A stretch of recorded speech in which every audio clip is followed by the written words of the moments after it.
पवन सिंह चुनाव हार गए। कुछ लोग कह रहे हैं कि उन्हें राजनीति की समझ नहीं थी, तो कुछ लोग कह रहे हैं कि वो अपनी अश्लीलता और गलतियों की वजह से हार गए हैं। चलिए उनके चुनाव हारने का विश्लेषण बाद में करेंगे, पहले उनके बारे में बात कर लेते हैं।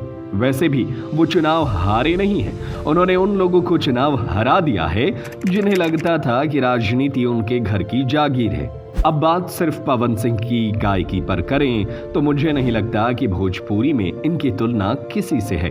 पवन सिंह भोजपुरी संगीत में एक दौर की तरह है, लेकिन कहते हैं ना, अगर आपके पास कोहिनूर हीरा ही क्यों ना हो, लेकिन आप उसको संभाल नहीं सकते तो उसका होना व्यर्थ है।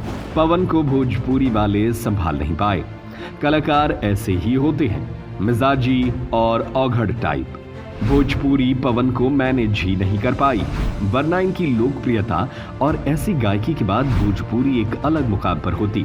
पवन ने एक गलती कर दी, ठीक है, किसी ने उनकी गलती सुधारने की कोशिश नहीं की, लग गए सब उनकी आलोचना करने में। परिणाम ये हुआ कि सबने देखा कि जब भोजपुरी खुद ही अपने कलाकार की आलोचना कर रही है तो हम क्यों ना करें। पवन बदनाम हो गए, भोजपुरी के पवन बदनाम हो गए। बॉलीवुड के सबसे बड़े नाम कपूर फैमिली को ले लीजिए, पृथ्वीराज कपूर से लेकर रणबीर कपूर तक कितने लोगों ने कैसे कैसे कांड किए हैं, किसी से छिपा नहीं है।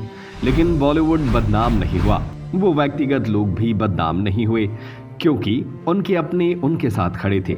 सोच कर देखिए, पवन सिंह की लोकप्रियता और गायकी के सदुपयोग किया जा सकता है या नहीं। चलिए इस बात को स्वीकार करते हैं कि पवन सिंह ने बंगाल की लड़कियों पर गाना गाकर गलत किया। शायद चुनाव के लिए ये गलत भी साबित हुआ। हालांकि पवन सिंह से पहले ऐसे कई बॉलीवुड के कलाकार हैं जिन्होंने बी ग्रेड की फिल्में की, अश्लील सीन किए और फिर बाद में उन्हें लोकसभा और राज्यसभा भेजा गया।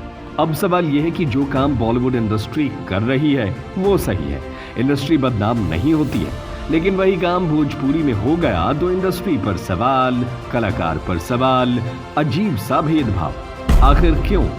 मुन्नी बदनाम हुई, शीला की जवानी, कोका कोला तू, आज फिर तुम पर प्यार आया है जैसे गानों का वीडियो, यहाँ तक कि बच्चन साहब ने बी ग्रेड फिल्में की हैं।